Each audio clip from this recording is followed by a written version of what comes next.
What's emergency? In here, I have a call from an employee. We just walked in the door, her husband and I, and there's blood, and looks like something possibly happened. Okay. This 911 call came in 2001. It was the entry to a case that would go cold and wouldn't be solved for more than 20 years. A call that would lead to the seemingly random arrest of Eugene Gligor, a man that believed his crimes would never catch up to him. She was 49, a woman who lived her life by the clock. Leslie Prier, wife, mother, employee who was never late. She kissed her husband Sandy goodbye at 7:45 that morning, May 2nd, 2001. He left for work. She got ready for her own day. She should have been at the office by 10 o'clock, but she never arrived. By 10:30, her boss was worried. He called Sandy, saying that there was no answer from Leslie. Both men drove to the house. The front door was unlocked. They stepped inside. Blood covered the foyer. Furniture was out of place. There were signs of a struggle right at the entryway. Sandy searched the house while the boss stayed on the line. He found the dog locked in the basement. He went upstairs. In the master bathroom, Leslie was face down in the shower, water still running. She had been beaten, strangled, left there. Leslie Prier was gone, murdered in her own home. No forced entry, no obvious motive, just blood and silence. For more than 23 years, that silence held. There was no arrest, no name, and no justice. That kind of fear settles deep. The fear that your own front door isn't safe, that someone could walk in, and everything you love could end in minutes. And then, nearly a quarter of a century later, science cracked the silence open. In this video, we're going to walk through the entire story. The day it happened, the investigation that went cold, the DNA that waited 23 years to speak, the moment the suspect realized he had been caught, and what it means for all of us today. This is Stateside Unsolved Cases. If you want the full truth, every detail, every twist, every lesson, stay with me. Because Leslie Prier deserved to walk back through that door, and every family watching right now deserves to feel safe doing the same.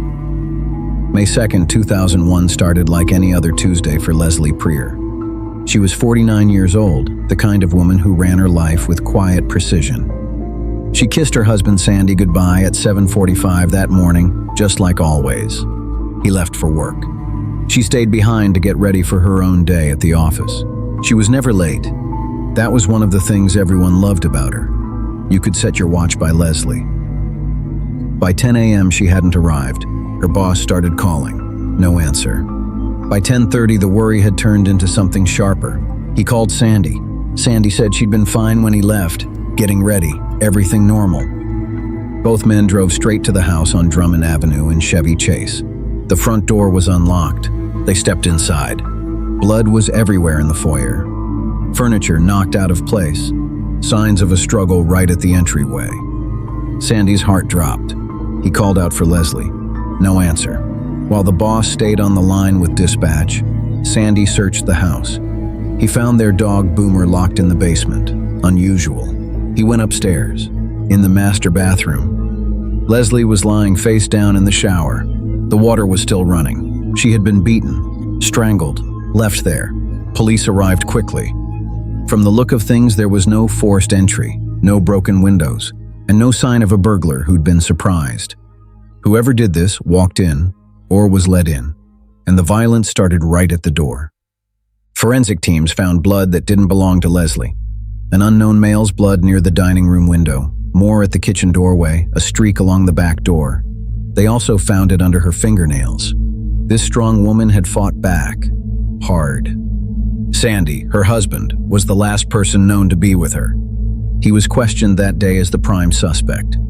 Detectives assumed the crime might have been committed before he left for work that morning. To prove his innocence, he gave his DNA willingly. It didn't match. The unknown male DNA became the strongest lead. Detectives cast a wide net. Family, friends, neighbors, co-workers, delivery drivers, anyone who might have been inside that house. One by one, they were ruled out. Lauren, Leslie's daughter, was devastated. She had just finished college.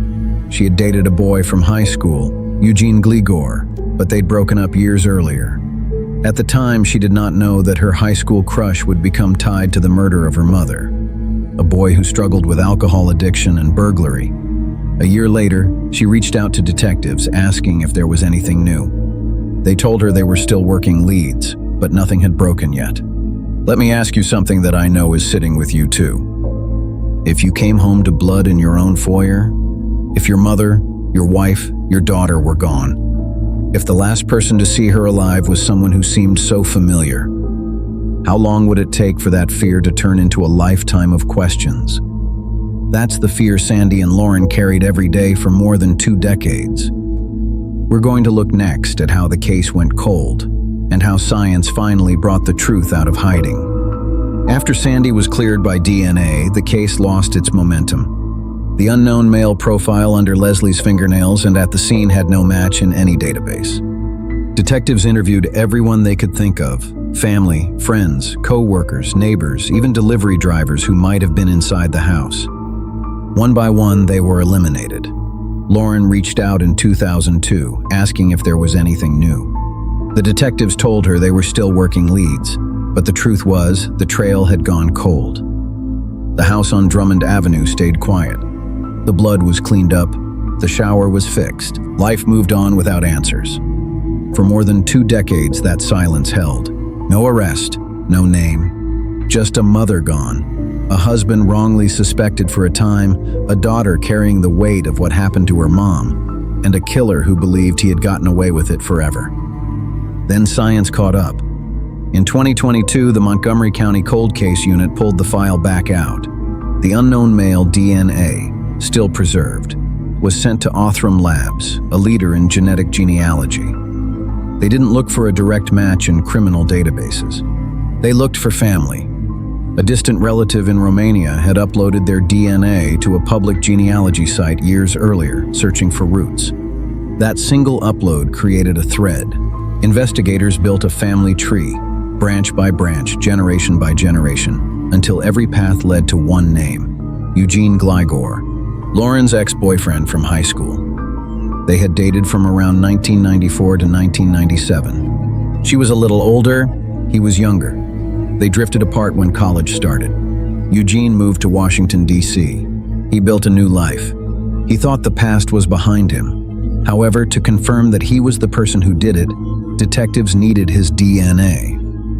They couldn't just knock and ask, not after 23 years. So they set up a quiet operation. June 9, 2024, Eugene returned from a trip to Europe and landed at Dulles International Airport. Undercover agents guided him into a secondary screening room. They left him alone with a row of bottled water on the table. After hours of waiting, he eventually picked one up. He drank. He tossed the bottle in the trash. Immediately, agents recovered it. They rushed it to the lab. After the testing, the DNA matched. The unknown male from 2001 was Eugene Gligor. Let me ask you something that I know is sitting heavy with you right now. If you had gotten away with something for 23 years, if you had built a whole life thinking no one would ever find out, if one discarded water bottle changed everything, what would that moment feel like when you realized the past had finally caught up? That's the moment Eugene Gligor was about to face. We're going to look next at how they brought him in, and what happened when he finally had to confront the truth. The next day, June 10th, outside his Washington, D.C. apartment, a U.S. Marshals task force moved in. They surrounded him. They took his phone. They placed him in handcuffs. He was driven to the station. Handcuffs came off. Ankle restraints went on. He sat alone for a while, stuck with his thoughts. 2 detectives from Montgomery County's Cold Case Unit walked in. They had traveled a long way. Hi, Eugene. Hello. So I'll be going back and forth, water, right? Okay. Okay. And I'll be able to, If we see when you, yeah. need a break or something, let you know. Okay. Thank you. I am Detective McGraston. This is Detective DuPoy. Hi there. From Montgomery County. Okay. I'm sure you're wondering what this is all I about. would really like to know. Yeah. This has been really hard, whatever's Sure. happening. Well, we're gonna get through all of that with you. We just have to do some paperwork real quick. Yep.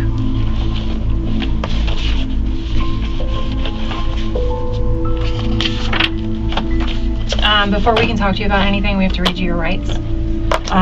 So I have some of this filled out already, but what is your physical condition today? Do you have any injuries? Are you feeling okay? I mean, I'm feeling a little bit caught off guard, and I'm from the handcuffs. There's seems to be a lump on my hand. I don't know if it is, but you know, I have no idea. Is it swelling? Is it a blood clot? I don't know. Okay. I've been holding my hand above my heart just so hopefully it helps to heal. You know, otherwise, health conditions. I mean, I've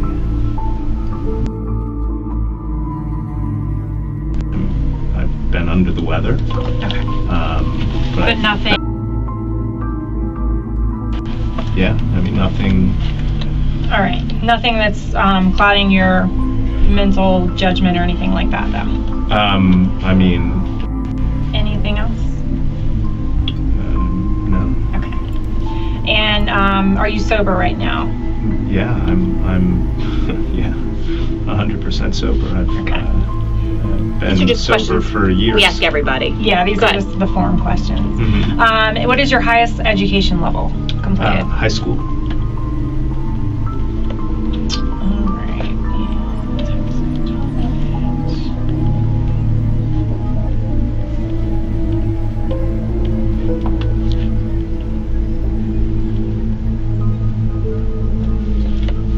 All right. Do you speak any other languages? Not fluent. Okay, so English is, you're comfortable? Okay. All right, I'm going to read this to you. If you want me to stop or repeat anything, just interrupt me, okay? You have the right now and at any time to remain silent. Anything you say may be used against you. You have the right to a lawyer before and during any questioning. If you cannot afford a lawyer, one will be appointed for you. You have the right to be taken promptly before a district court commissioner who is a judicial officer not connected with the police. A commissioner will inform you of each offense you are charged with and the penalties for each offense, provide you with a written copy of the charges against you, advise you of your right to counsel, make a pre-trial custody determination, and advise you whether you have a right to a preliminary hearing before a judge at a later time. Do you understand what I've just said? Mm-hmm. Okay.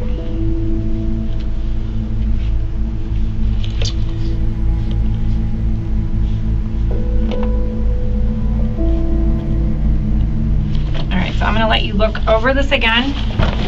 I just need you to initial each of those lines and sign right there. And that's only saying that we read this to you and that you understand. That's one on number 6. Everybody always misses that one by your thumb. Thank you. Okay.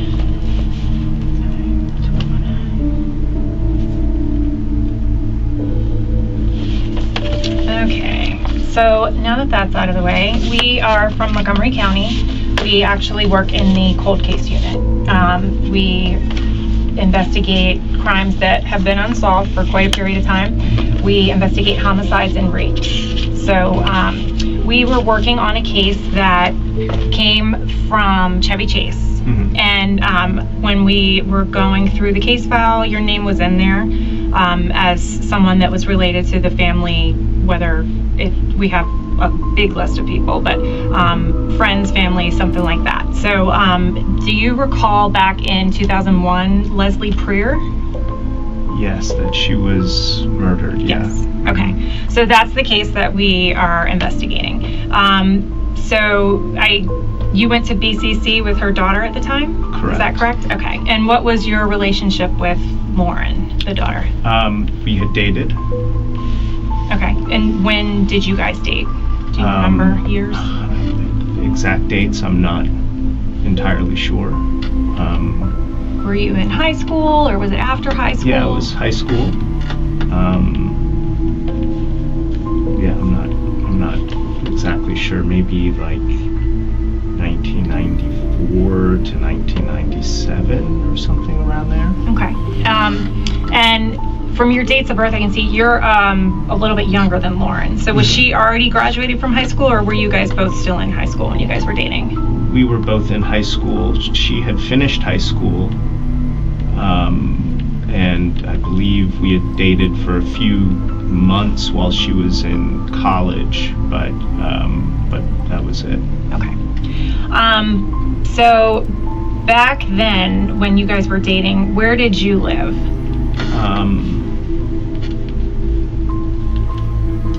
I lived in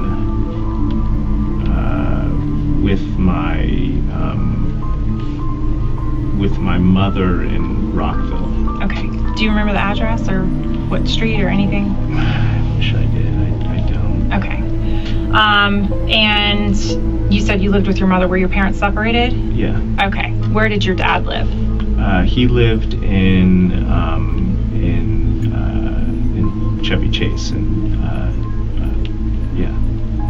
Do you know the street or neighborhood? Or? Brookside Drive. Brookside Yeah. Drive. Okay. Yeah.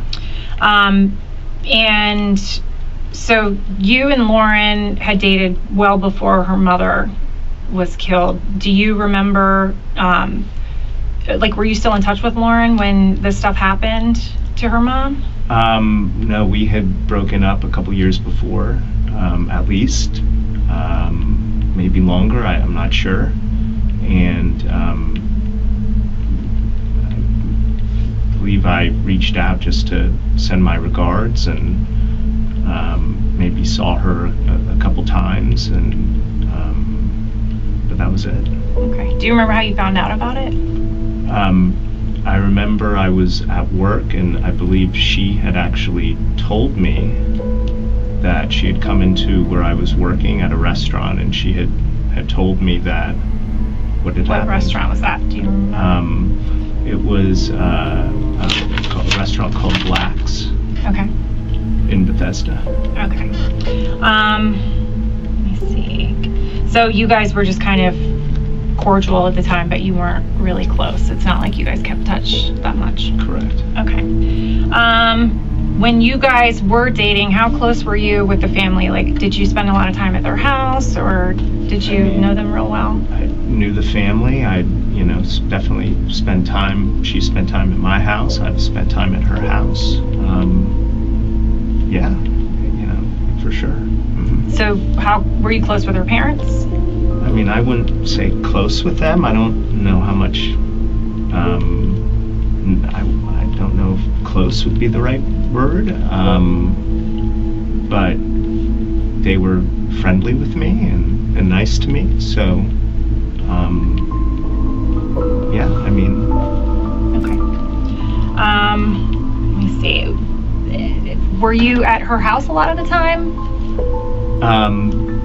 Or did you guys spend more time at your house? Or what did you guys do when you... I mean, it was a mix. My house, her house, being out. I mean, we're young and teenagers, so there was, going out and... Okay. Yeah. When you say your house, was it your mom's house or your dad's house or both? Probably my mom's house more so, because I lived with her. Okay. When you found out about Lauren's mom, do you remember who you were dating at the time, or were you dating anybody? I don't recall who I was dating at the time, but yeah, no, I'm not 100% certain. Okay. I mean, I have been dating, but I'm not sure. Okay, and so you were working at a bar. What else was going on in your life at that time? I can't recall. I mean, were you working, or were you in school, 23 years college, ago. or? I worked. I think I was taking classes in college at the time. Where did you go to college? Montgomery College. Okay. In the Rockville or Tacoma Park? But I took classes at both. Okay. Yeah. And when you were younger, did you ever get in any trouble with the police or anything? Not particularly, no. Okay. Yeah, no, not that I can recall. Okay. How well did you know Lauren's mom? Like, was there ever any kind of a weird relationship between you two after Lauren? No. Okay. I mean, I wasn't in touch, so I don't... Okay. So you were never like dating Lauren's mom or anything like that behind the scenes? No. Okay. I wasn't ever in touch. That. Okay. So the reason that we wanted to talk to you is because a lot of the people whose names are in the case file, they've been interviewed throughout the years, and they've been asked to give DNA samples to compare to DNA from the crime scene. And pretty much everybody that's in the list has been talked to, has been eliminated as a suspect. Your name was actually in the file, but they never reached out to you or never spoke to you for some reason. So that's why we wanted to reach out to you and see if you recall anything about the time when Leslie was killed, anything that you remember about your life at the time that like could be relevant, any relationships you had with the family or anything like that. I really don't recall. Okay. So from the crime scene, we have DNA from the person who was there when Leslie died. So there's Leslie's blood all over the place, obviously, but then there's also another DNA profile that was picked up from the crime scene. And we had put that into CODIS, our database from the National CODIS DNA Index System, and it has never hit. So whoever was there, whoever's DNA was also on the scene, has never been arrested. And that's why we were going through doing all these elimination DNA samples to find out, okay, well, this person couldn't have done it because we matched their DNA to it. So we realized that they never talked to you, never did anything, and we wanted to find out more about you and if there was any kind of situation where you could have been at the house at that time. I'm a little confused. So to find out more and talk to me, why not just call me and ask me to come in and talk to me versus have marshals come and arrest me and bring me in? I'm just confused as to why that's the case. Well, because we needed to talk to you in a controlled environment, and because there's a little bit more to it than what we've told you so far. Could you tell me? Well, we're getting there. I'm trying to give you an opportunity to be a little bit forthcoming before we... I mean, I feel a little bit trapped here, like... Well, you're under arrest, so you should feel trapped. Right, and so I think, I mean, probably asking for a lawyer is my best course of action at this point. Okay. Instead of doing any more discussing or talking about it, it just doesn't seem... I don't understand, so I'd like to have somebody... Well, that's why we're trying to talk to you about it. I know. But we can't... And there's two of you and one of me, so Sure. I feel a little outnumbered, and I probably would need some type of representation if I am under arrest, as you said, which I am. Yeah.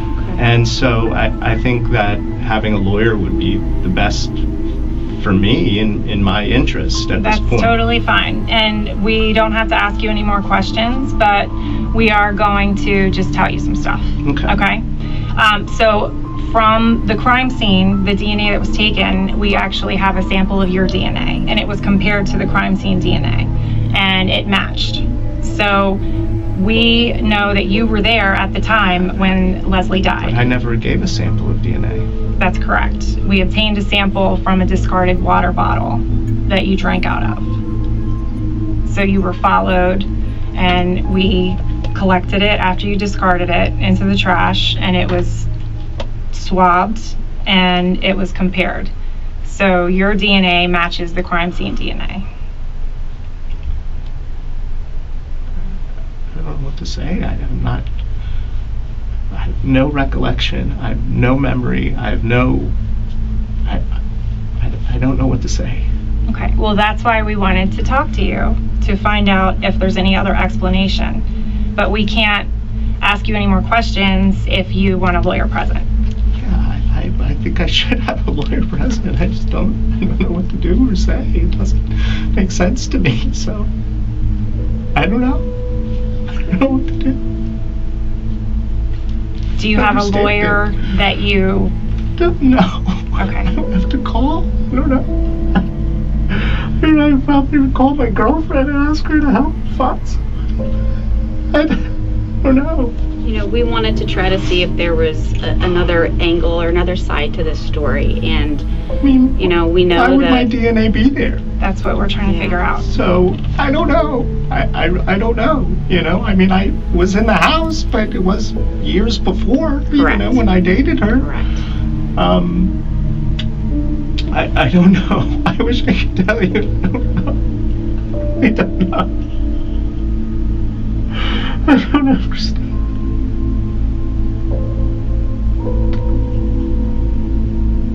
This is all very bewildering, very strange.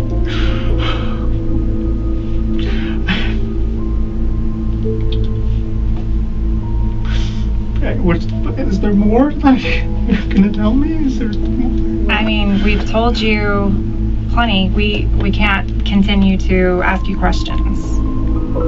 If you want to keep talking, we can. But if you want to stop, you have to let us know for sure. Yeah. We can tell you more about, what we think happened.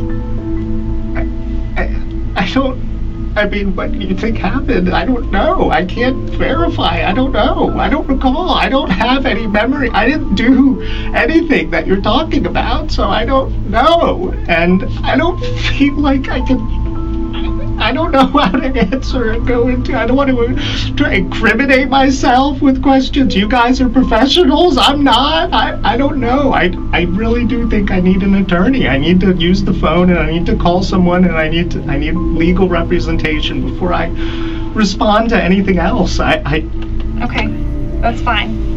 We're not going to ask you any more questions.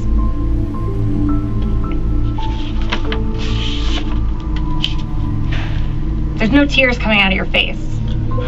I'm very dry right now. You're dry? I'm very dry. I'm parched. I'm get some dehydrated. You There's can probably water. see my eyes are bloodshot red because I'm just tired and drained. I don't know what's going on. You want me to drink water so I can tear? Like, No. what is wrong with you? I don't want you to tear. I just don't What want are you you trying to say? I'm just trying to say that this seems a little put on. Are you kidding me? Are you kidding me? No.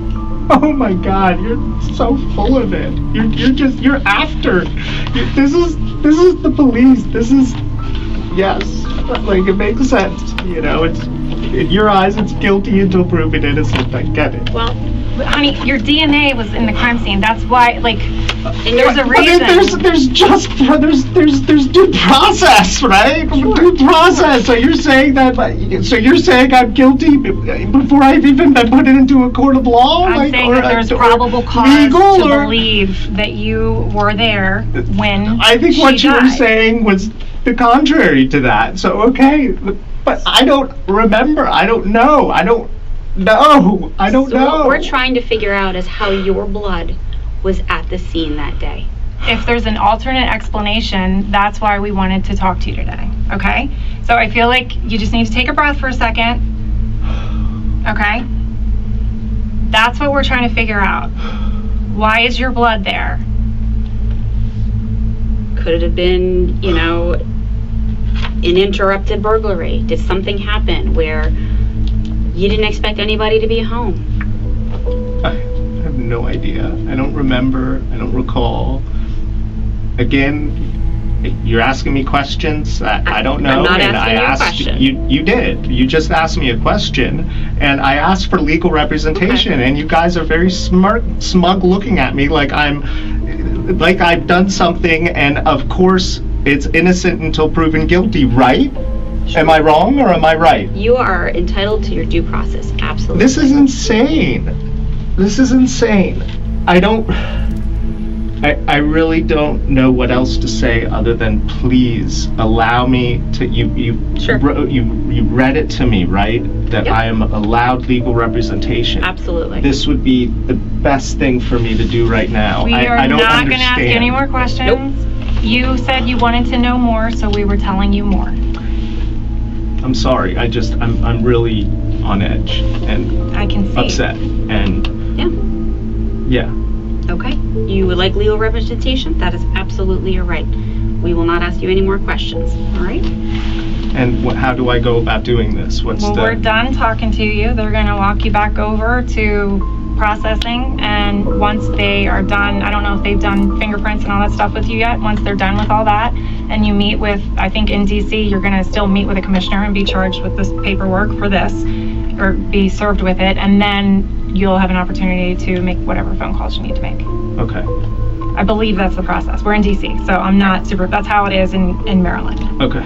All right? Okay. And then at some point, you will be taken back over to Maryland, and then you will figure out what they're going to do in terms of an attorney, because you're in DC now. So I don't know if you need a different lawyer unless they're both Maryland and DC bar certified. I don't know. I don't know how that goes. But they'll explain it all to you when you get over there. And if That's at a any whole different time branch. you want to talk to us with your lawyer present, we can make arrangements for that. Okay? I'm really confused, and I'm really at a loss, and I don't know, I don't have any recollection of being involved with any of this. You keep saying you don't remember and you don't have any recollection. Well, but if somebody was I mean, not involved, it would be an adamant, I didn't do this. I didn't do it. I definitely didn't do it. Like, this is absolutely, this is, you know, I've been an alcoholic in recovery for years now. I've been sober for years. And there are many, many times in which earlier life wasn't great. You know, abusive father, issues that, you know, but at the same time, this isn't something that I know I didn't do it. I know I wasn't involved, and I just don't understand how this has come to this. I really wish I knew, and I really wish I could give you some answers and give you more feedback from an honest perspective, because I just don't know. I don't know either. That's why we wanted to talk to you. I don't know why your blood is there also. I don't know.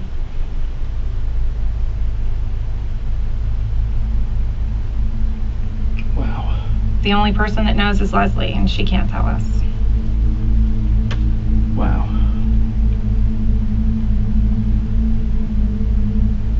I can't believe it.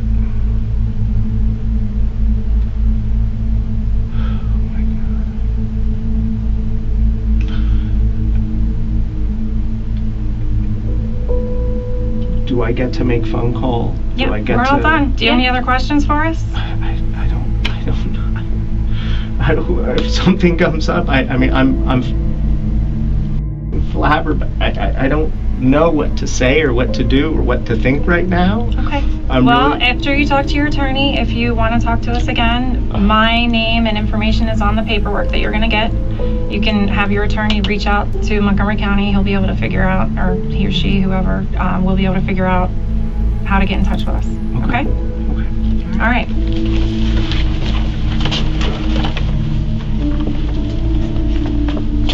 I think maybe put in a code.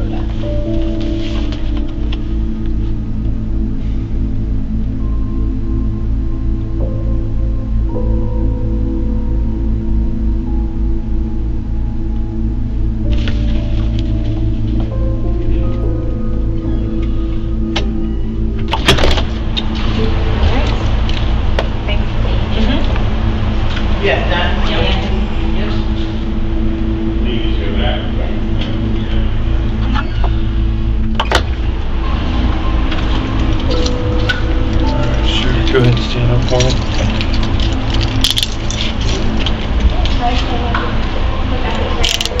We're going to go right back to where you were. Again. Let me ask you something that I know is sitting with you too.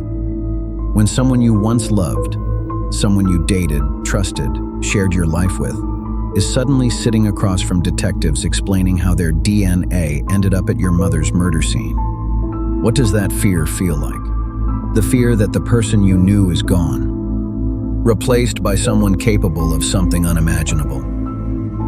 That's the fear Lauren carried when the truth finally came out. The trial came in. Prosecutors presented the evidence clearly and without emotion. The jury didn't need a confession. They saw the evidence. They saw a young man who knew the house, who knew the family, who knew how to get in and out. The theory was a simple one. Eugene must have come to the house to rob the place, thinking no one was around. However, he met his ex-girlfriend's mother, and their tangle ended with murder. The jury saw a woman who fought back and lost. Eugene was pronounced guilty, first-degree murder.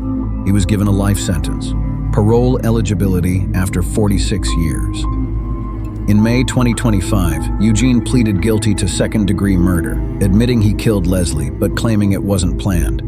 The plea brought a sentence of up to 30 years. On August 28, 2025, he was sentenced to 22 years in prison, followed by 5 years of probation. He never gave a full explanation. He said he couldn't remember the attack.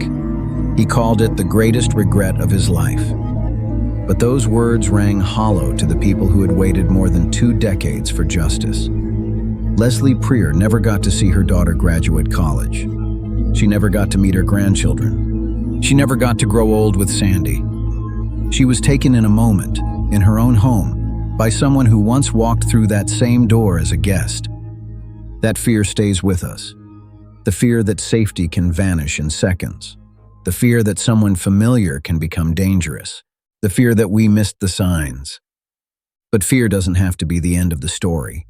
We can learn from Leslie's case. We can watch for red flags, the possessiveness, the lies, the isolation that can hide in friendships or relationships.